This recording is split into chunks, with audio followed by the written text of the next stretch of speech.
சிவபெருமானே ஒரு இல்லம் தேடி சென்று நின்ற அந்த இல்லம் இன்று ஆலயமாக இருக்குங்க. அதனுடைய கும்பாபிஷேக தேதி தான் சொல்ல போகிறேன், நோட் பண்ணிங்க. திருவாரூரில் சிவபெருமானுடைய நண்பராக இருந்த சுந்தரர் அவருடைய மனைவியோடு ஏற்பட்ட பிரச்சனையை தீர்த்து வைப்பதற்காக அவரின் இல்லம் தேடி அந்த இல்லத்தின் முன்பு நின்றார் சிவபெருமான்.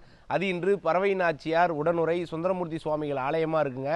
வருகின்ற 7/7/2025 திங்கட்கிழமை காலை 9 மணி முதல் 10:30 மணிக்குள் அந்த கும்பாபிஷேகம் நடைபெற இருக்கிறது.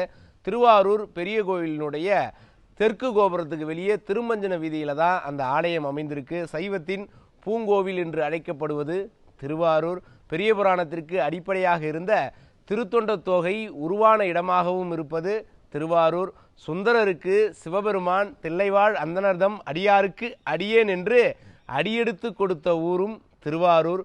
பல்வேறு சிறப்புகளை உடைய அந்த திருவாரூரின் திருமஞ்சன வீதியில் இருக்கக்கூடிய இந்த ஆலய கும்பாபிஷேகத்தில் நிச்சயமாக கலந்துங்க. எந்த அடியாரெல்லாம் போவார்னு உங்களுக்கு தோணுதோ அந்த நண்பர்கள் அனைவருக்கும் ஷேர் பண்ணுங்க. அற்புதமான சிவ அடியார்களின் கூட்டத்திற்கு நடுவே இந்த கும்பாபிஷேகம் சிறப்பாக நடைபெறட்டும். நன்றி, வணக்கம்.